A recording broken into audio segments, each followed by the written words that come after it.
Unsure of your dream? Study abroad destination? Clear your doubts. Videsh Consult. Call 9676502888. Indra cinema మీదే, దానికంటే ముందు release అయిన నరసింహనాయుడు కథ మీదే. నరసింహనాయుడు కథ చూసిన తర్వాత ఆ సినిమాని జనాలు యాక్సెప్ట్ చేశారు. Block buster hit, super duper hit. Cut చేస్తే ఇంద్రా సినిమా. ఈ రెండు సినిమాలు సీన్ టు సీన్ కంపేర్ చేస్తే చిన్నకృష్ణ గారు ఒకటేలా ఉంది కదా అని అనిపిస్తే, ఇంద్రా సినిమా తీసేటప్పుడు మీకు ఆ భావన కలగలేదా? అనిపిస్తే అన్న దగ్గర ప్రశ్న ఉంది. రెండు సినిమాలకి 1% కూడా పోలిక లేదు అన్నది రచయితగా నా అభిప్రాయం. దాన్ని డీకోడ్ చేసి చెప్తాను. ఏంటంటే, నరసింహనాయుడు సినిమా ఒక ఊర్లో, ఒక గ్రామంలో ఒక దైవానికి జరిగినటువంటి ఒక అవమానం. భగవంతుణ్ణి అవమానిస్తాడు ఒక దుర్మార్గుడు. ఒక ఊరేగింపు వెళ్తుంటే ఆ ఉత్సవ విగ్రహాన్ని అందరూ దండం పెట్టుకుంటూ ఇంట్లో నుంచి, వీధుల్లో నుంచి బయటకు వచ్చి ఆ ఊరేగింపులో పాల్గొని తిరుగుతూ ఉంటున్నప్పుడు ఒక దుర్మార్గుడు, ఒక చెడ్డవాడు, ఆ గ్రామంలో ఉన్నటువంటి ధనవంతుడు, ఫ్యాక్షనిస్టు, వాళ్ళ భార్యలందరూ బయటికి వెళ్తుంటే ఆ ఉత్సవ విగ్రహాన్ని లోపల తీసుకురమ్మంటారు అంటాడు. భగవంతుడినే తన కాళ్ళ దగ్గరికి రమ్మంటాడు. ఊరు ప్రజలు వద్దంటారు. కానీ ఆ యొక్క టెంపుల్ని నిర్వహించే బాధ్యతలు కె విశ్వనాథ్ గారు ఒక పెద్ద పాత్ర అనమాట. ఆయన మాత్రం గొడవద్దు అని చెప్పని తీసుకుని లోపలికి వస్తాడు, అవమానపరుస్తాడు. సో దీని నుంచి ఈ అరాచకాన్ని, భగవంతుడినే తన కాళ్ళ దగ్గరికి తీసుకొచ్చినటువంటి ఇట్లాంటి నీచుడు, నికృష్టుడు, దుర్మార్గుడు ఉన్న ఈ ప్రాంతాన్ని, వాడి వైలెన్స్ని అరకట్టాలంటే ఇంటికి ఒకడు సాక్రిఫైస్ చేయాలి. పుట్టలేదనుకోండి, వాడి మీద గొడవ ఎందుకు వెళ్తారు? అసలు పుట్టలేదనుకోండి, సరిపోతుంది. అంటే ఇంటికి ఒకడు ఎవరు వస్తారయ్యా అంటే, ప్రతి ఇంటి నుంచి ఒక్కొక్క బిడ్డని సాక్రిఫైస్ చేసి ఒక సైన్యంలా తయారు చేసి ఆ సైన్యంతో వాడిని ఎట్లా ఎదుర్కొన్నాడు, అతని ఫ్యామిలీ ఇష్యూస్ ఏంటి, వాళ్ళ అన్నదమ్ములు ఏంటి అన్నది ఒక అద్భుతమైనటువంటి ఒక కంటెంట్ అది. సో మీరు ఇంద్ర టాపిక్ వస్తే, ఇది ఒక గ్రామ సమస్య, దేవుడికి జరిగిన అవమానం సమస్య. కానీ ఇంద్ర దగ్గరికి వచ్చేప్పటికీ ఒక రాయలసీమ టెరిటరీ మొత్తానికి కూడా వాటర్ లేదు, నీళ్లు లేవు. నీళ్లు లేకపోతే పంటలు పండవు, పంటలు పండకపోతే ప్రతి దానికి కరువు వస్తుంది. ఈ కరువు నుంచి వైలెన్స్ పుడుతుంది. అందుకే అట్లా ఉంటారని నాకంటే ముందు ఫ్యాక్షన్ కథలు చాలామంది చెప్పారు. దుర్మార్గాలు చెప్పారు, అన్యాయాలు చెప్పారు, కొట్లాట్లు చెప్పారు, కక్షలు చెప్పారు, చాలా చెప్పారు. కానీ ఇందిరా సినిమాలో, ఇందిరా కథలో నేను చెప్పింది ఏంటంటే, ఒక ప్రాంతం సస్యశ్యామలంగా ఉండాలి అంటే ఒక డ్యామ్ కట్టాలి. ఆ డ్యామ్కి ఒక స్థలం కావాలి. ఇప్పుడు పోలవరం ప్రాజెక్టు కంప్లీట్ అయిపోతే ఏం జరుగుతుందో ఈ విశ్వానికే తెలుసు. అట్లా ఒక డ్యామ్ కంప్లీట్ అయితే కనుక ఆ ప్రాంతం సస్యశ్యామలంగా ఉంటుంది. ఆ సస్యశ్యామలంగా ఉంటే ప్రజలు సంతోషంగా ఉంటారు, ఆనందంగా ఉంటారు. ఆ ఆనందంలో నుంచి వైలెన్స్ అంతా తగ్గిపోతుందని ఒక ఉన్నతమైనటువంటి క్యారెక్టర్, మెగాస్టార్ అన్నయ్య చిరంజీవి గారు ఈ కథలో నటిస్తే ఎంత వైబ్రెంట్గా ఉంటుంది, ఎంతమందికి కనెక్ట్ అవుతుంది ఈ యొక్క మంచి ఉద్దేశం అనేది 2000 సంవత్సరంలో అప్పటికింకా జలయజ్ఞం చేసినటువంటి ముఖ్యమంత్రులు కానీ, ఒక వ్యవసాయం గురించి కానీ, జలయజ్ఞం అనే పదం కానీ, డ్యాముల గురించి కానీ మాట్లాడని రోజుల్లో ఒక రచయితగా ఈ రాష్ట్రానికి నేను రెస్పాన్సిబిలిటీగా తీసుకొని డ్యామ్ విషయాల్ని, డ్యామ్ యొక్క విలువల విషయాల్ని ఆవిష్కరించినటువంటి కథే ఇంద్ర. ఇప్పుడు చెప్పు మా దీప్తి, నరసింహనాయుడికి ఇంద్రకి కథలో కానీ ఎక్కడైనా పోలికున్నదా? జరిగిన కథని తిప్పి చెప్తాం కాబట్టి, ఒకప్పుడు ఇలా జరిగింది అని ప్రజెంట్లో ఓపెన్ చేస్తాం కాబట్టి అనుకుంటారు. సో అజ్ఞానంతో మాట్లాడే మాటలు కొంతమంది మాట్లాడవచ్చు. పాపం వాళ్ళని జ్ఞానవంతులు చేయటమే నా ఉద్దేశం. కాబట్టి ఇది తప్పకుండా ఈ ఆలోచన ఉన్న వాళ్ళని చూసి వాళ్ళు రియలైజ్ అవుతారు, ఒకే కథ కాదు అని చెప్పని. ఎందుకంటే తెలియదు కదా, ప్యాటర్న్ అలా ఉండబట్టి అనుకుంటారు. పాపం వాళ్ళ తప్పు కదా అది. అందుకోసం విడమర్చి చెప్పినప్పుడు వాళ్ళకి నాలెడ్జ్ ఇంప్రూవ్ అవుతుంది. అది ఇంద్రా సినిమా తర్వాత అసలు back to back block buster సినిమాలు ఇచ్చిన మీకు నెక్స్ట్ ఏ హీరోకి రాస్తారా కథ అని అనుకుంటే అప్పుడు ఇండస్ట్రీకి కొత్తగా పరిచయం అవుతున్నటువంటి అల్లు అర్జున్ గారికి మీరు కథ ఎందుకు రాయాల్సి వచ్చింది? అల్లు అర్జున్ గారికి మొట్టమొదటి సినిమా కథ రాసే అవకాశం నాకు రావటం అనేది నేను చాలా అదృష్టంగా భావిస్తాను. ఎందుకంటే ఒక ఎస్టాబ్లిష్ అయినటువంటి హీరోతో వర్క్ చేయటము, అప్పుడే స్క్రీన్కి పరిచయం అవుతున్న హీరోని మనం కథ రాయటం అనేది, మీరు చూస్తూ ఉంటారు పెద్ద హీరోల సినిమాలు, నందమూరి బాలకృష్ణ గారి కానివ్వండి, చిరంజీవి గారి కానివ్వండి, రజనీకాంత్ గారి కానివ్వండి, మీకు యావరేజ్ అయినా కూడా డబ్బు ఒక 60% వచ్చేస్తుంది. ఫ్లాప్ అయితే మినిమం 40% వస్తుంది. సో జీరో ఉండదు. కానీ ఒక కొత్త హీరోని పోర్ట్రేట్ చేయటం అంటే అది పూర్తిగా కథ బాగుంటేనే చూస్తారు, లేకపోతే చూడరు. మినిమం ఆఫ్ మినిమం గ్యారంటీ కూడా ఉండదు అని నాకు ఛాలెంజ్గా తీసుకొని, మీ పర్సనల్ ఛాలెంజ్ అది, నా ఇన్నర్ ఛాలెంజ్గా తీసుకొని, నాకు తోడుగా నేను తెచ్చుకున్నటువంటి ఒక అత్యంత విలువైనటువంటి సనాతన ధర్మం, ఈ భూమండలానికే తల్లి అయినటువంటి గంగమ్మ తల్లిని లోపలికి తీసుకొచ్చుకొని, ఆ తల్లితో ప్రయాణిస్తూ, ఆ తల్లి పేరే టైటిల్ పెట్టుకొని, ఆ తల్లి ఈ విశ్వాన్నే కాపాడే రక్షకురాలుగా, కాబట్టి ఆ కథలో హీరోయిన్కి వాటర్ వల్ల ప్రాబ్లం ఉంటుందన్నమాట. సో వాటర్కి అధిపతి, గొప్పది, పవిత్రమైనది అని మనం మాట్లాడుకునేది గంగమ్మ తల్లి అయినప్పుడు, ఆ గంగమ్మ తల్లి ప్రాణాలు తీయదు, ప్రాణాలు పోస్తుంది, ప్రాణాలని నిలబెడుతుంది, మనుషుల్ని కాపాడుతుంది. మనుషుల్నే కాదు, యావత్ ప్రపంచాన్ని కాదు, ఈ భూమండలాన్నే కాపాడేదే ఆ గంగమ్మ తల్లి అని చెప్పినటువంటి ఆ కథ, ఆ గంగా తీర్థాన్ని ప్రతి థియేటర్లోకి తీసుకెళ్ళి ఇవ్వటానికి సహకరించినటువంటి నిర్మాత శ్రీ అల్లు అరవింద్ గారు, శ్రీ అశ్విని దత్ గారు, దాన్ని దర్శకత్వం వహించినటువంటి రాఘవేంద్రరావు గారు, నిజంగా దాంట్లో నటించినటువంటి ముఖ్యంగా అల్లు అర్జున్ గారు అద్భుతమైనటువంటి పెర్ఫార్మెన్స్తో తన తొలి చిత్రం అది అవ్వటం నాకు భాగ్యంగాను, నాకు వరంగాను, నాకు అన్నిటికంటే ముఖ్యంగా ఏంటంటే గంగమ్మ తల్లిని ఆంధ్రప్రదేశ్కి తీసుకొచ్చి థియేటర్కి తీసుకొచ్చావన్న సాటిస్ఫాక్షన్. అల్లు అర్జున్ మొట్టమొదటి సినిమా అప్పట్లో థియేటర్లో అందరికీ కూడా మొదటి రోజున ఆ గంగమ్మ తల్లి తీర్థాన్ని కూడా మీరు ఇచ్చారు కూడా తీసుకురావటం అనేది ఈ జన్మకి నాకు ఉండే తీపి జ్ఞాపకాల్లో చాలా ముఖ్యమైనటువంటి జ్ఞాపకం అది. అల్లు అర్జున్ హీరోగా ఇంట్రొడ్యూస్ చేయటం అన్నో ఇది. ఇప్పుడు మీరు ఎవరి పేర్లు అయితే ప్రస్తావించారో ఒక్కొక్కళ్ళుగా వాళ్ళ గురించి మాట్లాడుకుంటూ, సినిమా పరంగా చూస్తే మీదేమో ఫుల్ మాస్, రాఘవేంద్రరావు గారిది దర్శకత్వంలో ఆయనకంటూ ఒక విభిన్నమైన శైలి ఆయనకుంది. ఈ మాస్ యాటిట్యూడ్ ఇన్ ద ఫిల్మ్ని ఆయన ఏ స్టైల్లో అడాప్ట్ చేసుకొని, గంగోత్రి చూస్తే తిరిగి మళ్ళీ ఇప్పుడు మీరు చెప్పినట్లుగా ఒక సాఫీగా, ఒక క్లాస్గా, ఒక హాయిగా వెళ్ళిపోయే ఒక కథ, డెఫినెట్లీ చాలా ఎమోషన్స్ దాని చుట్టూరా తిరిగినాయి. అంటే మీ స్టైల్ని ఆయన స్టైల్లో ఎలా అడాప్ట్ చేసుకొని సినిమా బయటకు వచ్చింది? ఒక్క మాటలో అడగాలంటే మీకు రాఘవేంద్రరావు గారికి ఉన్న ఆ చైన్ రిలేషన్ గురించి తెలుసుకోవాలనుకుంటున్నాం. అన్నిటికంటే ప్రధానంగా రాఘవేంద్రరావు గారు మా చిన్న వయసులో మేము చదువుకునేటప్పటి దగ్గర నుంచి కూడా ఆయన చాలా పెద్ద మాస్ డైరెక్టర్. ఆయన క్రియేట్ చేసిన చరిత్రలు ఒక పెద్ద పుస్తకం రాయొచ్చు.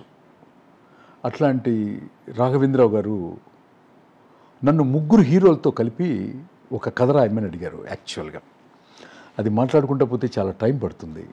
సో ఇప్పుడు గంగోత్రి వరకు చెప్పేస్తాను. అంత పెద్ద డైరెక్టరు తన 100వ సినిమాని పెండింగ్ పెట్టుకున్నారు. తన 100వ సినిమా చేయాలి. ఆయన నాతో ఏమన్నారంటే, తమిళ్లో ఒక డైరెక్టర్ గారి పేరు చెప్పారు, కేరళలో ఒక డైరెక్టర్ గారి పేరు చెప్పారు. వాళ్ళు కూడా 100వ సినిమా చేసిన వాళ్ళు. తెలుగులోనూ ఒక డైరెక్టర్ గారి పేరు చెప్పారు, 100వ సినిమా డైరెక్టర్లు చేసిన వాళ్ళు. సో వాళ్ళవి సరిగా ఆడలేదు చిన్ని కృష్ణ, చాలా పెద్ద ఫ్లాప్ అయినాయి. సో నాకు భయంగా ఉంది నా 100వ సినిమా, నాకు చాలా నర్వస్గా ఉంది అని 3 హీరోలతో కథ చేయమని నన్ను అడిగారు. శ్రీ చిరంజీవి గారు, శ్రీ వెంకటేష్ గారు, శ్రీ నాగార్జున గారు. చేసి చెప్పాను ఆయనకి. ఆ టైటిలే త్రివేణి సంగమం. అక్కడ కూడా మన సనాతన ధర్మం ఇప్పుడు మళ్ళీ కుంభమేళ జరిగిన ప్లేస్. 22 సంవత్సరాల క్రితం రాఘవేంద్రరావు గారు నాకు ఒక పెద్ద డబ్బు అడ్వాన్స్ ఇచ్చి ఈ మహాకుంభ గురించి ఆ రోజుల్లో నేను రాసినటువంటి కథే త్రివేణి సంగమం. చాలా బాగా నచ్చింది డైరెక్టర్ గారికి. అద్భుతం. ముగ్గురు హీరోలు కలయిక, ఇండివిజువల్ క్యారెక్టరైజేషన్స్, వాళ్ళ ముగ్గురు కలిసిన తర్వాత చేయబోయే పని అన్నీ చాలా బాగా నచ్చినాయి. అది ఎందుకో మిస్ఫైర్ అయింది. సో మిస్ఫైర్ అయినంత మాత్రాన ఆయన ఏమన్నారంటే నాతో, పర్వాలేదు చిన్ని కృష్ణ, నువ్వు నిమ్మకాయ మీద కథ రాయి, నేను తీసేస్తాను, నువ్వు దేని మీదైనా రాయి, నేను తీస్తాను అన్నారు. అంత పెద్ద దర్శకుడు ఆ మాట అంటే నాకు ఎప్పటి నుంచో అల్లు అర్జున్ నా మనసులో వాళ్ళ ఫ్యామిలీతో నేను చాలా దగ్గరగా ఉండటం కానివ్వండి, లేకపోతే ఇందిరా చేసినప్పుడు దగ్గర నుంచి అరవింద్ గారి ఇంట్లో, అక్కడ చెన్నైలో, ఇక్కడ చిన్నప్పటి నుంచి చూసి పెరగడం, ఇవన్నీ ఎక్కడో అల్లు అర్జున్ని దృష్టిలో పెట్టుకుని గంగోత్రి రాయటం జరిగింది. కథ ఓకే అయిపోయి చెప్పిన తర్వాత హీరోని నేనే రివీల్ చేసి నేనే డైరెక్టర్ గారికి నా కూతురు పల్లవి నాయుడు పుట్టినరోజు తాజ్ బంజారా హోటల్లో గ్రాండియర్గా సెలబ్రేట్ చేసి అక్కడ చిరంజీవి గారు, బాలకృష్ణ గారు, ప్రకాష్ రాజ్ గారు, పరచూరి బ్రదర్స్, అశ్విని దత్ గారు, అల్లు అరవింద్ గారు అందరి సమక్షంలో ఆ హోటల్లో కింద నా రూమ్లో అల్లు అర్జున్ని 414లో పెట్టి ఎవరు హీరో అన్న క్యూరియాసిటీని బ్రేక్ చేసిన రోజు. ఎవరో ఎందుకండి, మన అరవింద్ గారు అబ్బాయి అర్జున్ని పరిచయం చేద్దామని నేను పిలిచి పరిచయం చేస్తే ఆ తర్వాత చీర్స్ జరిగింది. ఆ తర్వాత పెద్ద గ్రాండియర్గా పెద్ద సెలబ్రేషన్ జరిగిందనమాట. అది నాకు నా జీవితంలో ఎప్పటికీ మరుపురాని ఒక సంఘటన, ఇన్సిడెంట్. నా పెద్ద కూతురు పల్లవి నాయుడు పుట్టినరోజున అల్లు అర్జున్ని హీరోగా రాఘవేంద్రరావు గారికి పెట్టి అక్షింతలు ఇచ్చి ఆశీర్వదింపజేసి ఆ తర్వాత పార్టీ చేసుకున్నాం. సో ఇప్పుడు మీరు లాంచ్ చేసినటువంటి హీరో అల్లు అర్జున్ గారు ఇవాళ రోజున is a pan India star, highest remuneration తీసుకుంటున్నటువంటి ఒక హీరో. ఆయన డెడికేషను, ఆయన డిటర్మినేషను, ఆయన హార్డ్ వర్క్, ఇవన్నీ ఆయన సక్సెస్ గురించి మాట్లాడతాయి. అలాంటి ఒక స్టార్ని మీరు లాంచ్ చేయడం, ఇవాళ రోజున ఆయన కెరియర్లో అంత ఉన్నతమైన స్థానం, ఆయన ఎదుగుదలని చూస్తే ఎలా అనిపిస్తుందండి మీకు? అంటే ఫస్ట్ రోజుకి ఇవాళ రోజుకి మీరే ఉన్నారు ఆయన జర్నీలో కంపేర్ చేసుకొని చూడడానికి. How do you analyse that? Allu Arjun గారి గురించి ఒక్క మాటలో చెప్పాలంటే కంటే ఒక వాక్యంలో చెప్తాం. తను ఫిక్స్ చేసిన గోల్ రీచ్ కావటం కోసం ఎంత కష్టమైనా పడే మనస్తత్వం, నిరంతర నటన వ్యవసాయదారుడు అతను. ఇంత బాగా చెప్పారు. నటన మీద వ్యవసాయం చేస్తాడు నిరంతరం. ఇప్పుడు మనం ఇంటర్వ్యూ జరుగుతున్నప్పుడు కూడా అక్కడ వ్యవసాయం చేస్తూనే ఉంటాడు. The best personalities, the best creators ఎవరో తెలుసుకొని అదంతా మనసులో నిగూఢంగా పెట్టుకొని అతనికి ఉన్నటువంటి టాలెంట్ని, దర్శకత్వ టాలెంట్ని, రచనా టాలెంట్ని, సంగీత టాలెంట్ని, డిఎస్పి గారిని తను గట్టిగా మానసికమైనటువంటి బంధం వేసి రెమ్యునరేషన్ ఇచ్చే డైరెక్టరు, రెమ్యునరేషన్ ఇచ్చే రైటరు, రెమ్యునరేషన్ తీసుకునే మ్యూజిక్ డైరెక్టర్ కాకుండా మనసు పెట్టి చేసే రచయిత, మనసు పెట్టి తీసే దర్శకుడు, మనసు పెట్టి చేసే సంగీత దర్శకుడు, మనసు పెట్టి సినిమా తీసే నిర్మాత, ఎంత ఖర్చైనా పర్లేదు అనేవాడే ఈ భూమి మీద అల్లు అర్జున్కి పరిచయమైనటువంటి అత్యంత అద్భుతమైనటువంటి రచయిత, అద్భుతమైనటువంటి దర్శకుడు, అద్భుతమైనటువంటి హ్యుమానిటీ గల వ్యక్తి సుకుమార్. దర్శకుడు సుకుమార్, రచయిత సుకుమార్. ఈ సుకుమార్ గారు రాత్రింబగళ్ళు 10 గంటలు అల్లు అర్జున్ గారు కష్టపడితే 20 గంటలు సుకుమార్ గారు కష్టపడితేనే ఆ ప్రొడక్ట్ వస్తుంది, ఆ అవార్డులు వస్తాయి, ఆ రివార్డులు వస్తాయి, ఆ డబ్బు వస్తుంది అనమాట. సో ఫస్ట్ ఒక రచయితగా నేను ఇంకొక విషయం ఏంటంటే నరసింహనాయుడు నాతో పాటు కలిసి వర్క్ చేశాడు సుకుమార్. సో అది యావత్ ప్రపంచానికి తెలియదు. ఫస్ట్ టైం తెలుస్తుంది, వింటున్నాను అసలు. చెప్తున్నాను. సో అక్కడ నాకు ఎలా ఉంటుందంటే వీళ్ళిద్దరు కలయిక, నేను ఎలా చెప్పాలి, అల్లు అర్జున్ ఫస్ట్ సినిమా నేను రాసి నాతో పాటు వర్క్ చేసి, నా అసిస్టెంట్ నాతో పాటు వర్క్ చేసి నాకే ఎన్నో నేర్పించినటువంటి సుకుమార్ అంటాను. శిష్యుడి దగ్గర నుంచి కూడా కొన్ని నేర్చుకోవచ్చు కదా, అట్లా శిష్యుడి దగ్గర నుంచి కూడా నేర్చుకున్న గురువు. వాళ్ళిద్దరూ కలిసి పనిచేసి ఇవాళ ఒక ఎవరెస్ట్ శిఖరంలాగా భారతదేశ చలనచిత్ర పరిశ్రమలో ఉన్నటువంటి రికార్డులన్నీ కూడా తీసుకొచ్చి ఆంధ్రప్రదేశ్కి నేషనల్ అవార్డు కూడా తీసుకొచ్చి ఇక్కడ పెట్టారంటే చిన్నవాళ్ళు కాబట్టి నాకంటే మనస్ఫూర్తిగా అభినందిస్తున్నాను, ఆశీర్వదిస్తున్నాను.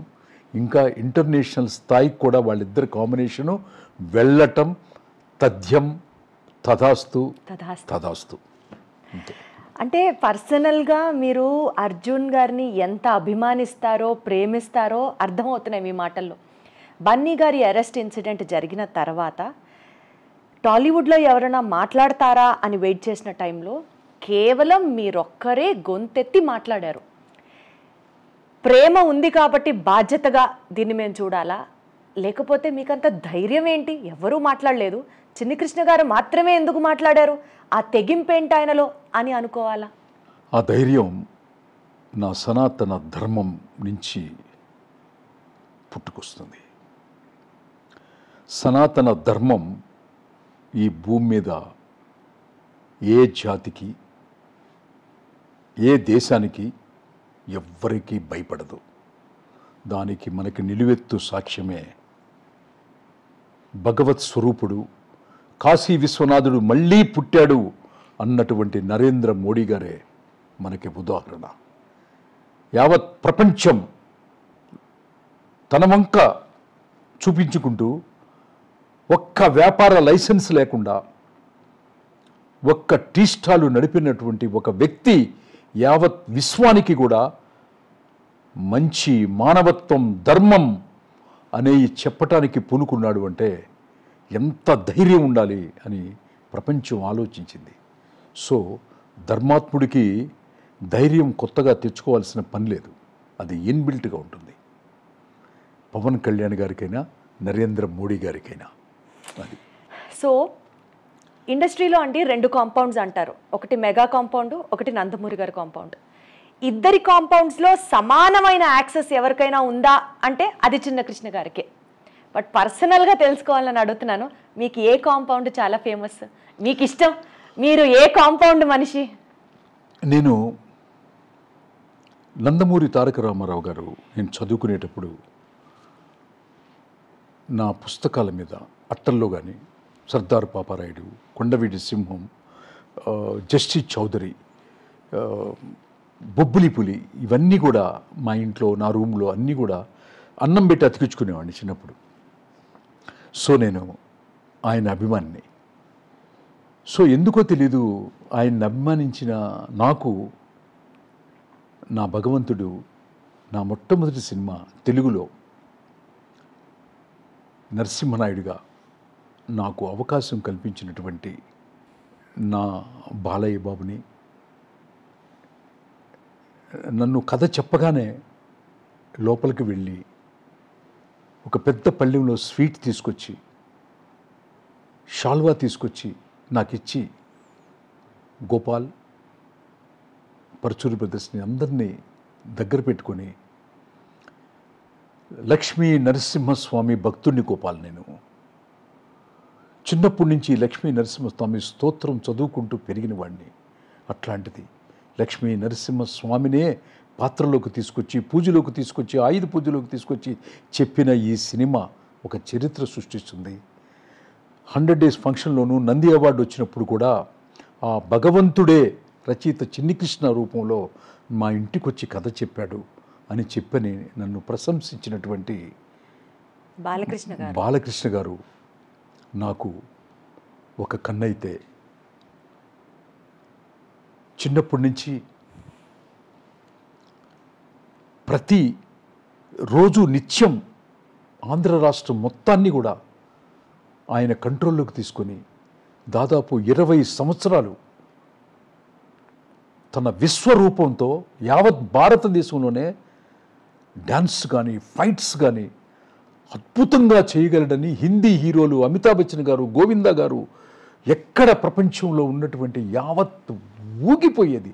తమిళనాడు కానీ, కేరళ కానీ, కర్ణాటక కానీ కొన్ని కోట్ల రూపాయల రేంజ్కి తెలుగు చలనచిత్ర పరిశ్రమని తీసుకెళ్ళినటువంటి మెగాస్టార్ చిరంజీవి గారు, ఆయనతో నేను ఇంద్రా సినిమా చేస్తున్నప్పుడు, నేను కథ చెప్పినప్పుడు ఈయన బట్టలు పెట్టి స్వీట్స్ ఇస్తే అన్నయ్య వాళ్ళ ఇంట్లో కథ చెప్పగానే ఇమ్మీడియట్గా నన్ను దగ్గరికి తీసుకొని నా నుదుటి మీద ముద్దు పెట్టి, దత్తుగారు, గోపాల్, ఈ కథ నిర్మాతలకి డిస్ట్రిబ్యూటర్లకే కాదు గోపాల్, సైకిల్ స్టాండ్ వాడికి కూడా లాభించేటటువంటి కథ చెప్పించారు అని సినిమా రిలీజ్ కాకుండా మొట్టమొదట అప్రిషియేట్ చేసినటువంటి ఇంకొక ఇండస్ట్రీకే 2 కళ్ళు అయిన వాళ్ళు నాకు 2 కళ్ళే కాదు, నాకు మొత్తం ఈ జన్మకి వాళ్ళిద్దరికీ కూడా నేను రుణపడి ఉంటాను. అంతే, దాని గురించి ఇక ఇది లేదు. ఇంకో జన్మంటూ ఉన్నా కూడా, లేకపోతే బ్యాలెన్స్ జన్మలో కూడా వాళ్ళిద్దరికీ ఇంకా గొప్ప కథలు రాసి ఇంకా గొప్ప నా ధర్మాన్ని శాశ్వతమైనటువంటి ముద్ర వేయాలని మనస్ఫూర్తిగా ఇంకా కోరుకుంటున్నా వ్యక్తిని. మనసులో ఉన్నది మనసులోంచి మాట్లాడడం అంటే మిమ్మల్ని చూసే నేర్చుకోవాలి చిన్ని కృష్ణ గారు. అందుకనే ఇంకా నా నెక్స్ట్ క్వశ్చన్, బాలకృష్ణ గారికి బి గోపాల్ గారు అంటారు, చిన్ని కృష్ణ ఏం చెప్తే అది గురు అంతే, ఆ మాట ఆయన చెప్తే చేసి తీరుతారంతే అన్న ఒక రిలేషన్ ఉంది అని. ఇంకా నెక్స్ట్ క్వశ్చన్ అది ఎలా అడగాలో అన్న కూడా నేనే విరమించేసుకుంటున్నాను. బికాజ్ మీ ఇద్దరికి ఉన్న ఆ రిలేషను, మిమ్మల్ని ప్రేమించే ప్రతి ఒక్కరికి మీతో ఉన్న ఆ రిలేషన్ ఎంత స్ట్రాంగ్గా ఉంటుందో అర్థమవుతుంది. అంతేగా, మీరు అభిమానించే వ్యక్తులు మిమ్మల్ని ప్రేమిస్తారు, మీరు ఏం చెప్పినా సరే గుండెల్లో పెట్టుకొని చూసుకుంటారు. నైస్. సో నెక్స్ట్ అండి, సనాతన ధర్మం ఈ పాయింట్ గురించి మీరు ఫోకస్ చేస్తున్న తీరు, అంటే సినిమాల గురించి మాట్లాడతాం. నేను ఇంట్రొడక్షన్లో ఇందాక అదే చెప్పాను, ఒక్కొక్క రచయితకి ఒక్కొక్క టేస్ట్ ఉంటుంది అని. సే ఫర్ ఎగ్జాంపుల్ గంగోత్రి సినిమాలో గంగమ్మని పాత్రలోకి తీసుకున్నారు, ఇంద్రా సినిమాలో కాశీ విశ్వేశ్వరుని పాత్రలోకి తీసుకున్నారు, లక్ష్మీ నరసింహనాయుడినే సాక్షాత్తు నరసింహనాయుడు సినిమాలో పాత్రగా చేశారు. సో ఎందుకు మీకంత ప్రేమ అనాలో, సనాతన ధర్మాన్ని మీరు మాత్రమే ప్రపంచానికి చూపించాలి అన్న తాపత్రయం అనాలో, లేకపోతే why is that so impactful on Chinni Krishna, so that అది మీరు సినిమా రూపేణ ప్రజల మీదకు రుద్దుతున్నారా అని కూడా ఒక్కొక్కసారి అనిపిస్తుంది. ఏం చెప్తారు? వెట్రిమారన్ గారని తమిళనాడులో ఒక డైరెక్టర్ గారు ఉన్నారు, నాకు చాలా ఇష్టం ఆయన అంటే. ఆ తర్వాత తెలుగులో ఆర్ నారాయణమూర్తి గారు ఉన్నారు. పరుచూరి బ్రదర్స్ ఇనిషియల్ స్టేజ్లో ఉండే పరుచూరి గోపాలకృష్ణ గారి భుజం మీద ఇప్పటికీ కూడా ఎర్ర కండవా ఉంటుంది, ఎర్ర షాల్ ఉంటుందన్నమాట. వాళ్ళ డిఎన్ఏలో కమ్యూనిజం భావాలు ఉంటాయి. వెట్రిమారన్ గారు కూడా దళిత్తు ఈ భారతదేశంలో పడుతున్నటువంటి కష్టాలని చాలా చక్కగా పోర్ట్రేట్ చేస్తారు. ఆయన కూడా నాకు ఫేవరెట్ డైరెక్టర్, మేము రెగ్యులర్గా మాట్లాడుకుంటూ ఉంటాం. గోపాలకృష్ణ గారితో నేను వర్క్ చేశాను, అన్నయ్య గారితో నా కథలకి మాటలు రాశారు. చాలా సినిమాలకి ఆయన 2 సినిమాలు. అట్లా ఒక్కొక్క రైటర్కి ఒక్కొక్క డైరెక్టర్కి ఒక ఇష్టం ఉంటుందన్నమాట డిఎన్ఏలో. అట్లా నన్ను చాలామంది అడిగిన విషయం, పూజారులు కానీ వాళ్ళు కానీ వీళ్ళు కానీ ఎక్కడికి వెళ్ళినా కూడా మీ సినిమాలంటే మాకు ఇష్టం అండి, మీ సినిమాలు ఏ గుడికి వెళ్ళినా కూడా అడుగుతారు. నాకు ఒక్కొక్కరికి ఒక డిఎన్ఏ ఉంటుందన్నమాట. సో ఒకళ్ళు ఉంటారు ఎక్కువ దేవుడు పుస్తకాలే చదువుతుంటారు, కొంతమంది ఉన్నారు డిటెక్టివ్లు చదువుతారు, కొంతమంది ఉన్నారు ప్రేమ కథలు చదువుతారు అనమాట, ఎద్దనపూడి సులోచనారాయణ గారు, కొంతమంది దెయ్యం కథలు చదువుతుంటారు, కొంతమంది అదే చెప్పాను నేను. కొంతమంది అంటే వాళ్ళ ఇష్టం అనమాట, ప్రేక్షకులు ఇష్టం, రాసే రచయితలు ఇష్టం. మా అమ్మగారు చిన్నప్పుడు నన్ను భారతదేశం మొత్తం, మా కుటుంబంలో వచ్చినటువంటి చిన్న కష్టానికి నా తల్లి భారతదేశంలో ఉన్నటువంటి అన్ని గుళ్ళకి తను తిరిగింది తన కష్టం తీరాలని, నన్ను తోడు తీసుకెళ్ళింది చిటుకు నీళ్ళు పట్టుకొని. నేను ఇప్పుడు కాశీ వెళ్ళినప్పుడు చిన్నప్పుడు అడిగాను అనమాట, చూసి ఆశ్చర్యపోయాను అనమాట, ఇంత దూరం కదా అది అని చెప్పని. నేను అప్పుడే అన్నాను, ఇది మన ఊర్లో ఎందుకు లేదని అని అడుగుండేవాడిని అనమాట. సో మా అమ్మగారు తిరిగినటువంటి ప్రతి ప్లేస్ని తిరిగి నేను రచయితనైన తర్వాత, ఒక మధ్యతరగతి వాడో ఒక పేదవాడో కాశీనో హిమాలయాస్నో ఎన్నో చూడలేడు కాబట్టి, గంగోత్రి వెళ్ళలేడు కాబట్టి, ఒక రచయితనయ్యి వాళ్ళ ఊరికి వాళ్ళ థియేటర్లో ఆ యొక్క విశిష్టత చెప్పే ఒక సనాతన ధర్మాన్ని, టెంపుల్స్ని దాన్ని చొప్పించి చెప్పే అవకాశం నాకు ఆ భగవంతుడు నా తల్లి ద్వారా కలిగింది. అందుకోసమే నన్ను నమ్మి బాలకృష్ణ గారు, చిరంజీవి గారు, అల్లు అర్జున్ గారు అయితే 2 సార్లు, బద్రీనాథ్, వెరీ టిపికల్ జర్నీ అది, వెరీ వెరీ టిపికల్ జర్నీ అనమాట. సో ఇట్లా నాకు సహకరించినటువంటి అల్లు అరవింద్ గారు, అశ్విని దత్ గారు, నాకు అవకాశం ఇచ్చినటువంటి బి గోపాల్ గారు, నటించినటువంటి బాలకృష్ణ గారు, చిరంజీవి గారు, వీళ్ళందరికీ కూడా, సంగీతం సమకూర్చినటువంటి కీరవాణి గారు, అందరికీ టోటల్ టీం అందరికీ కూడా నేను మాత్రం ఈ సనాతన ధర్మం వెనకాల ఒక రచయిత చెప్పిన దాన్ని అర్థం చేసుకోవటం, దాన్ని నటించాలి అనే దృక్పథం తీసుకురావటం, అది ప్రేక్షకుల దగ్గరికి తీసుకెళ్ళటం కూడా ఈ సనాతన ధర్మ రచయిత అనే ఒక బ్రాండ్ ఏదైతే అందరూ వేశారో, మీరు కూడా దీప్తి గారు వేశారో ఐ డ్రీమ్స్ ద్వారా, దీన్ని నేను ఆనందంగా స్వీకరిస్తున్నాను. ఓకే, పవన్ కళ్యాణ్ గారు మొన్న తిరుపతిలో మాట్లాడారు సనాతన ధర్మం గురించి. ఓకే, రచయితగా నేను సంతోషంగా ఎప్పుడూ ఉంటాను సనాతన ధర్మ రచయితని అనిపించుకోవటంలో. కానీ పవన్ కళ్యాణ్ గారు మొన్న తిరుపతిలో మాట్లాడిన తర్వాత సనాతన ధర్మ హీరో గర్వపడిపోయి నాకు రోమాంచితం అయిపోయింది అనమాట. ఎంత రోమాంచితం అయిపోయిందో నేను చెప్పలేను. ఫస్ట్ టైం ఆయనతో పనిచేయలేదు, బట్ మానసికంగా ఇంట్లో బయట పిల్లలు అందరం కూడా చాలా రోజుల తర్వాత ఆ పదాలన్నీ వింటున్నామన్న సంతోషం మాకు చెప్పటానికే వీల్లేదు. చిన్నకృష్ణ గారు, ఒక ప్రావర్బ్ ఉంది ఇంగ్లీష్లో, birds of the same group flock together అని అంటారు. మీరు సనాతన ధర్మాన్ని విపరీతంగా అభిమానిస్తారు, ప్రేమిస్తారు, ప్రజల్లోకి తీసుకువెళ్ళాలి అని తాపత్రయపడతారు. మీరు చెప్పినట్లు మొన్న ఆ సభలో కూడా పవన్ కళ్యాణ్ గారు ఇదే సనాతన ధర్మం గురించి మాట్లాడారు. ఆ సనాతన ధర్మం పట్ల మీరిద్దరూ చూపిస్తున్న ఆ ప్రేమ ఎలా అనిపిస్తోందంటే, హకీరానందన్ గారు కూడా టాలీవుడ్లో లాంచ్ కాబోతున్నారు, సో డెఫినెట్లీ ఆయన కథ కూడా మీరే సిద్ధం చేస్తారు అని ఒక ప్రచారం నడుస్తోంది. మళ్ళీ సేమ్ సనాతన ధర్మం బ్యాక్డ్రాప్లోనే. ఇది వాస్తవమా కాదా? ఇప్పుడు అల్లు అర్జున్ గారిని నేను ఫస్ట్ ఇంట్రడ్యూస్ ఫిల్మ్ రాయటం జరిగింది. సో ఇది చాలామంది అడుగుతున్నారు నన్ను, మీలాగే మీరే రాస్తున్నారంట కదా అని. కొంచెం మా రఘురామకృష్ణరాజు గారు అడిగారు. సో ఆయన నాకు మంచి మిత్రుడు రఘురామకృష్ణరాజు గారు, ఆయన ఒకటి అడిగారు. చాలామంది ఇండస్ట్రీలో అడుగుతున్నారు, చాలామంది అడుగుతున్నారు అనమాట. సో అట్లాంటి ప్రపోజల్ ఏమన్నా పెద్దలు పవన్ కళ్యాణ్ గారు, ఇంకా చిరంజీవి గారు, ఎందుకంటే ఆ బాబు ఇంట్రొడక్షన్ అనేది చిన్న విషయం కాదు కదా, చిన్న విషయం కాదు. ఇప్పుడు మిగతా హీరోలందరూ 100 కోట్లు చేరడానికి 10 ఏళ్ళు 20 ఏళ్ళు పడితే, అబ్బాయి స్టార్టింగ్ బిజినెస్సే నాకు తెలిసి ఒక 200-300 కోట్ల రూపాయలతో స్టార్ట్ అవుద్ది ఓపెనింగ్. సో అట్లాంటి ఒక చేసే ఒక బాబు నెక్స్ట్ జనరేషన్ ఇంట్రొడ్యూస్ చేసేటప్పుడు వాళ్ళు తీసుకునే జాగ్రత్తలు, వాళ్ళు తీసుకునేటటువంటి ఒక పరీక్షలు, వాళ్ళు పెట్టే పరీక్షలు అన్నిట్లో కూడా నేను నెగ్గాలి కదా. సో ఆ అవకాశం వస్తే కనుక తప్పకుండా రాస్తాను. ఒకవేళ రాయటం కనుక జరిగితే, నేనే రాయటం కనుక జరిగితే నేనేం మాట్లాడను. ఇంకా అర్థం చేసుకునే వాళ్ళకి అర్థం చేసుకునే అంతే. సరే, మాస్ సినిమాలకి కేర్ ఆఫ్ అడ్రస్గా ఉండేటువంటి చిన్నకృష్ణ గారు, మాస్ సినిమాలకి ఒక లెజెండరీ యాక్టర్గా మనం చూసేటువంటి జూనియర్ ఎన్టీఆర్ గారికి ఇప్పటి వరకు కథ ఎందుకు రాయలేదు? ఒకసారి ఒక 20 years బ్యాకే, ఒక 18 years బ్యాక్ అనుకుంటా, మీరు పదే పదే జూనియర్ ఎన్టీఆర్ అని అనకండి అమ్మా. ఎందుకంటే చిన్నవాడిగా ఉన్నప్పుడు పర్లేదు కదా, తను ఇవాళ ఈ ప్రపంచంలో ఒక రెస్పెక్టబుల్ హైలీ పెర్ఫార్మ్డ్ యాక్టర్. అతను ఏ పాత్ర ఇచ్చినా సరే తను ఆ పాత్రకి ప్రాణం పెట్టేసి కాదు, ఆ ప్రాణం పోసేసేసి ఆ పాత్రలోకి వెళ్ళిపోయి జీవించి క్లాప్స్ కొట్టించి ఏడిపించే ఒక ఉన్నతమైనటువంటి నటుడు కదా. అంతే, మనం జూనియర్ తీసేసి తారక రామారావు గారనే పిలుద్దాం. నేను మాత్రం అలాగే పిలుచుకుంటాను. నా తారక రామారావు గారికి ఒక్కసారి అవకాశం వచ్చింది, సెట్ అవ్వలేదమ్మా.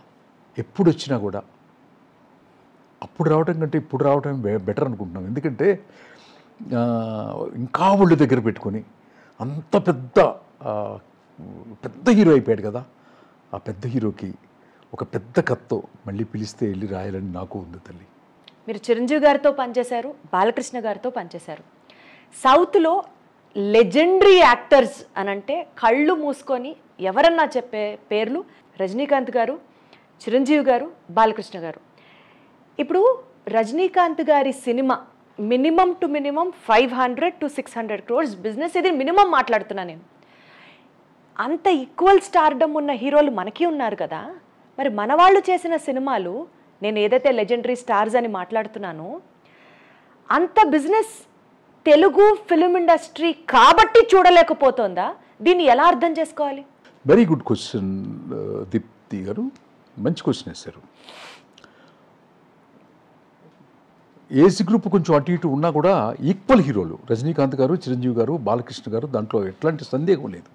కానీ ఆయన ఎందుకు 500 crores మినిమంలో ఎప్పుడు 400 to 500 crores ఉంటారు, ఇక్కడ ఎందుకు లేదనేది దానికి కారణం మాత్రం మనం డీకోడ్ చేస్తే కనుక, ఆ టాపిక్ని కనుక చాలా డీకోడ్ చేసి లోపలికి వెళ్ళి కనుక మనం కనుక ఎక్కువ అన్వేషణ చేస్తే మాత్రం ఒక రచయితగా నేను చెప్పేది ఏంటంటే టోటల్ రెస్పాన్సిబిలిటీ అక్కడ రజనీకాంత్ గారిది కాదు, ఇక్కడ చిరంజీవి గారిది కాదు, బాలకృష్ణ గారిది కాదు.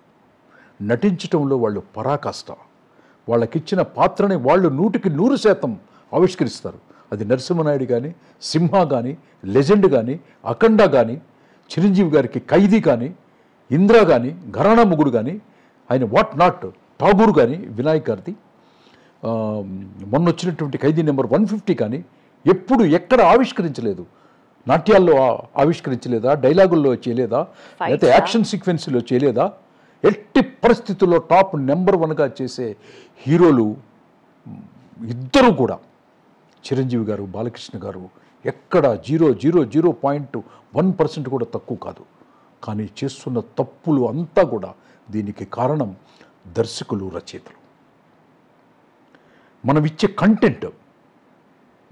కంటెంట్ ఎప్పుడు కూడా ఆ రేంజ్కి తీసుకెళ్ళిపోతుంది అనమాట. చిరంజీవి గారితో కానీ, బాలకృష్ణ గారితో కానీ 500 crores అబోవ్ సినిమా అంటే the content will decide, that's all. ఒక్కసారి మళ్ళీ అవకాశం వస్తే చేస్తాను. ఎవరు ఏంటో థియేటర్లో రెవెన్యూస్ వచ్చిన తర్వాత మాట్లాడుకుందాం. సనాతన ధర్మం హిట్ రూపంలో వస్తుంది. ఆ ధర్మం ఏం చేయబోతుందో ఇంకొక రౌండ్ వస్తే కానీ తెలుస్తుంది. బట్ 100% రచయితల తప్పు అంటాను, దర్శకులదే తప్పు అంటాను తప్పితే వాళ్ళ తప్పు మాత్రం 1% కూడా లేదు. అద్భుతమైనటువంటి నటులు, తెలుగు ఇండస్ట్రీ చేసుకునేటువంటి వరం, అదృష్టం అన్నమాట. కానీ కంటెంట్ ఇవ్వకపోవడం మాత్రం మా రచయితలది, మా దర్శకులదే ప్రధానమైన పాత్రని మాత్రం చెప్పగలను. ఒకప్పుడు మీరు ఇచ్చిన హిట్స్, మీరు చూసిన హిట్స్తో మాట్లాడితే, రిలేట్ చేసుకుంటే మీడియా హౌస్లు మీ నుంచి ఫోన్ల కోసం ఎదురు చూసేవి.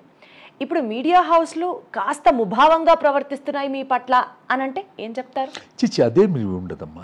మీడియా హౌస్లు అన్నీ, నేను పనిచేసిన మీడియా హౌస్లు అసలు ఎప్పుడు మాట్లాడుకుంటుంటాం. ఇప్పుడు గీతా ఆర్ట్స్ దత్తు గారు ఈరోజు పొద్దున కూడా నాకు మెసేజ్ చేశారు, నేను కూడా మాట్లాడుకున్నాం. అదేం ఉండదు, దత్తు గారి పిల్లలు కానీ అట్లా ఏం ఉండదు. అన్నీ సెట్ అవ్వాలి. ఒక సినిమా అంటే సెట్ అవ్వాలి అన్నీ అనమాట. ఆ టైము, ఆ కాలము వచ్చినప్పుడు అన్నీ జరుగుతాయి. నేను చెప్పాను కదా, నేను నా పర్సనల్ పనుల వల్ల అమెరికాలోను, దుబాయ్లోను, మిగతా కొంచెం ఆఫ్రికాలోను నాకు పనులు ఉండటం వల్ల, నా కుటుంబ ఇది ఉండటం వల్ల ఇదే అనమాట. త్వరలోనే అన్నయ్యని కూడా కలవటం జరిగింది. సో ఒక 1 or 2 ప్రాజెక్ట్స్ ఈ 2025లోనే అనౌన్స్ అవుతాయి. అది ఒకప్పుడు అండి, సినిమా హిట్ అవ్వాలి అంటే కథలో మంచి బలం ఉండాలి అని. ఒకప్పుడు అనమాకమ్మ, ఎప్పటికే. ఇప్పుడు కూడా నా నెక్స్ట్ సెంటెన్స్ అదే. ఇప్పుడు కథలో బలంతో పాటు బడ్జెట్లో కూడా బలం ఉండాలి. 400 కోట్లు, 500 కోట్లు. ఆ cinema face of the cinema ఎలా మారిపోతుందంటే, బాగా ఖర్చు పెట్టి చేసే సినిమాలని ఒక రకంగా జనాలు, సినిమా అంటే ప్రాబబిలీ ఇలా ఉంటేనే ఎక్కువ ఓన్ చేసుకుంటామేమో అన్న స్టేజ్కి కూడా వెళ్ళారు. That's a different trend all together. దీన్ని మీరు ఎలా చూస్తారు చిన్ని కృష్ణ గారు?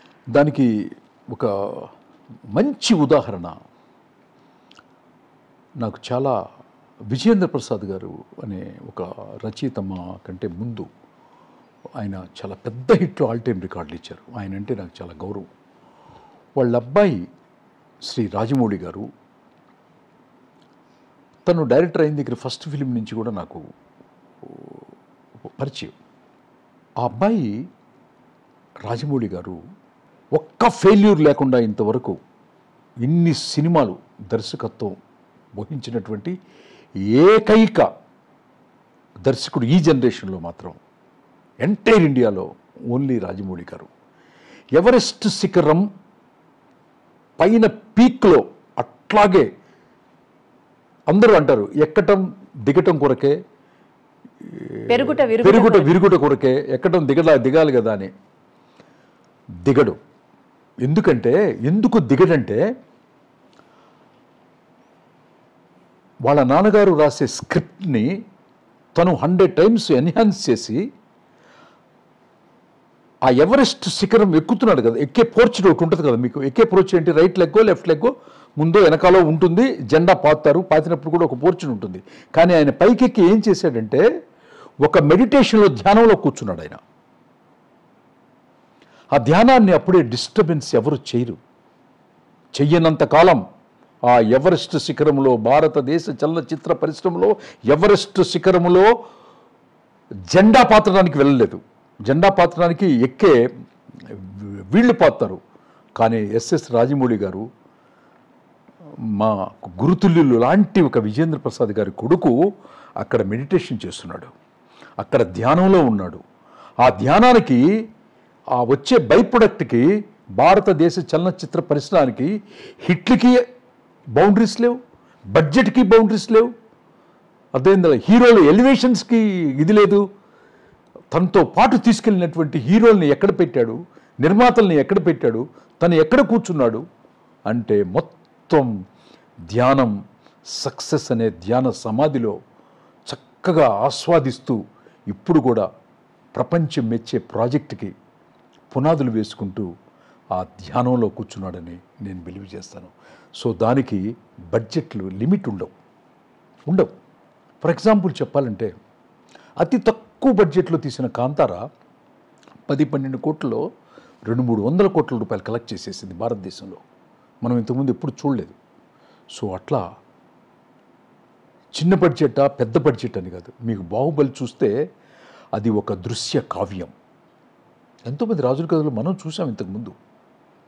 ఆ దృశ్య కావ్యానికి చెక్కటానికి తను తీసుకున్నటువంటి టైము, తను తీసుకున్నటువంటి జాగ్రత్త, తను తీసుకున్నటువంటి ప్రతి క్షణం నిద్ర మరి ఎప్పుడు నిద్రపోతాడో, మరి ఏం చేస్తాడో మాకైతే తెలియదు. కానీ ఏం చెప్పమంటారు, ఆయన గురించి నేనైతే ఓ పుస్తకం రాయమంటే పుస్తకం రాస్తాను రాజమౌళి గారి గురించి. అది ఐ లవ్ హిమ్. అలాగే రాజమౌళి గారితో పాటు మీకు బాగా నచ్చినటువంటి డైరెక్టర్లు ఇంకా ఎవరైనా ఉన్నారా చెప్పండి. అంటే ఈ తరం డైరెక్టర్ల గురించి రాజమౌళి గారి తర్వాత వచ్చిన డైరెక్టర్లో మాత్రం నాకు బాగా ఇష్టమైన, నేను రైటర్ని బాగా ఇష్టపడతాను. ఫస్ట్ సుకుమార్ గారి గురించి ఆల్రెడీ చెప్పేశాను. Correct. After that he is the mister Sukumar garu డైరెక్టర్గా అతను ఎక్స్ట్రీమ్ అనమాట. ఆ తర్వాత నేను బాగా ఇష్టపడే, నేను 10 సంవత్సరాల క్రితం ఒక సినిమా చూసి బాంబేలో ఉన్నటువంటి టీ సిరీస్లో ఉన్నటువంటి రాజేంద్ర అనే అబ్బాయికి ఫోన్ చేసి చెప్పాను. నాకు ఇక్కడ నూన్ షో అయింది, నూన్ షో గంగానే చెప్పాను. టీ సిరీస్లో రాజేంద్ర అని ఒక జనరల్ మేనేజర్ ఉంటాడు. చెప్పాను, అతను నాకు బంధువు అవుతాడు. అతనికి చెప్పాను అనమాట, అర్జెంటుగా నువ్వు వెళ్ళి సినిమా చూడు. రిలీజ్ రోజున చూశాడు అతను. అదే అర్జున్ రెడ్డి, అదే సందీప్ వంగ.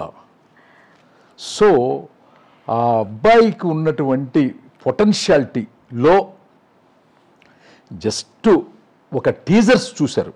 ఒకటి అర్జున్ రెడ్డి, 2 యానిమల్.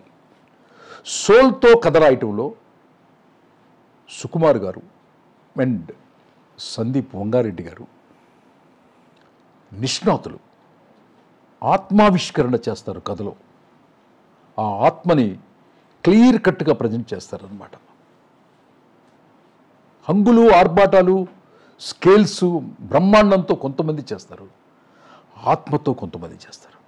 ఈ ఆత్మావిష్కరణతో చేసినటువంటి పుష్ప, ఆత్మావిష్కరణతో చేసినటువంటి కథ రాసినటువంటి అర్జున్ రెడ్డి అండ్ యానిమల్ ఎంత సెన్సేషన్ క్రియేట్ చేశారో మీరు చూశారు. అదనమాట ఆత్మావిష్కరణ. సోల్ని ఆవిష్కరింపజేయాలి కథలో. దానికి వీళ్ళిద్దరూ నాకు చాలా ఇష్టం. ఐ మీకు లవ్ బాగా నచ్చిన సినిమా ఏంటి ఈ మధ్య కాలంలో రిలీజ్ అయిన వాటిలో? No, undoubtedly Pushpa. Pushpa. Undoubtedly Pushpa. నేను 1.5 years బ్యాక్ చెప్పాను. అల్లు అర్జున్ గారికి నేషనల్ అవార్డు వచ్చినప్పుడు ఇంటర్వ్యూలో చెప్పాను అనమాట, దీని పార్ట్ 2 రాబోతుంది, ఇది భారతదేశంలో అన్ని రికార్డులని తిరగరాస్తుందని కూడా చెప్పాను. ఆ ఇంటర్వ్యూ మీరు చూడొచ్చు, నాది యూట్యూబ్లో ఉంది. నేను కంటెంట్ చెప్తే ఫోర్కాస్ట్ చేయగలను అనే నమ్మకం ఇప్పటి వరకు ఫెయిల్ కాలేదు, భవిష్యత్తులో చెప్పలేను. కానీ ఇంతవరకు ఎనీ ఫిల్మ్. నెక్స్ట్ మీరు ఏం ప్రాజెక్ట్స్ చేస్తున్నారు చిన్ని కృష్ణ గారు? అది టూ ఎర్లీ టు సే. నాతో డిస్కస్ చేస్తున్నటువంటి దర్శకులు, హీరోలు, వాళ్ళ నోటి నుంచి, నిర్మాతలు వాళ్ళ నోటి నుంచి వస్తే బాగుంటుంది. బట్ డెఫినెట్లీ పెద్ద ప్రాజెక్ట్స్ అని ఎక్స్పెక్ట్ చేస్తున్నాను. యా, నేను నాకు కూడా కాంపిటీషన్ ఉంటుంది కదా, నేను హ్యూమన్ బీయింగే కదా, నేను సనాతన ధర్మంలో ప్రయాణం చేసేవాడిని కదా. ఇప్పుడు రికార్డులన్నీ సనాతన ధర్మానికి ఏమి రాలా. ఈ సనాతన ధర్మం ఏం చేయబోతుంది కమింగ్ డేస్లో, ఈ సనాతన ధర్మమే కథగా మారి, ఆ కథ ఒక యుద్ధంగా మారి, ఆ యుద్ధాన్ని ఒక ఆవిష్కరణ జరిగితే ఎన్ని రికార్డులు వస్తాయో నేను చెప్పను. మీరందరూ చూసినప్పుడు మాత్రం ఒక కాల్ చేసి మాట్లాడండి. సనాతన ధర్మం యుద్ధం చేయబోతుందో త్వరలో. అబ్బా, ఆ యుద్ధం ఎలా ఉంటుందో, ఆ బ్యాటిల్ ఎలా ఉంటుందో అతి త్వరగా చూపించాలని ఆ భగవంతుడిని, కాశీ విశ్వనాథుడిని వేడుకుంటున్నాను. సనాతన ధర్మం గురించి పదే పదే మాట్లాడుతున్నారు. పవన్ కళ్యాణ్ గురించి ప్రస్తావన చేశారు, నరేంద్ర మోడీ గారి గురించి ప్రస్తావన చేశారు. ఇంతకీ పొలిటికల్ రిలేటెడ్ మిమ్మల్ని లాస్ట్లో ఒక క్వశ్చన్ అడుగుతా అన్నాను, చూసారా? మీరు బీజేపీ అభిమాన, ఆర్ఎస్ఎస్ అభిమాన, పొలిటికల్గా మీకు ఏమైనా ఇంక్లినేషన్ ఉందా? నేను రాజకీయ నాయకులందరినీ బాగా ఇష్టపడతాను. ఎవరు శత్రువు కాదు, ఎవరు తక్కువ కాదు, ఎవరు ఎక్కువ కాదు, అందరినీ ఇష్టపడతాను. అందరూ మంచి పనులే చేశారు. కానీ నా డిఎన్ఏలో మాత్రం నేను మాత్రం ఎట్టి పరిస్థితుల్లో నాకు నా ధర్మాన్ని కాపాడే రాజకీయ నాయకులన్నా ఆ పార్టీలోనే నేను మెంబర్గా ఉంటాను కూడా. ఎందుకంటే నాకు చిన్నప్పటి నుంచి మా అమ్మ చెప్పిందే ధర్మం, మా అమ్మ చెప్పిందే ఫైనల్, అంతే. ఆ ధర్మాన్ని కాపాడేవాళ్ళు అంటే నాకు ఇష్టం. ఆ తర్వాత రాజకీయం అనేది సేవ కదా, సేవకి కులం మతం ఉండదు కదమ్మా. సేవ చేసేటప్పుడు సేవకులకి, రాజకీయ నాయకులు అంటే సేవకులే కదా, సేవకులకి కులం మతం ప్రాంతం ధర్మం ఉండకుండా ఉండాలి.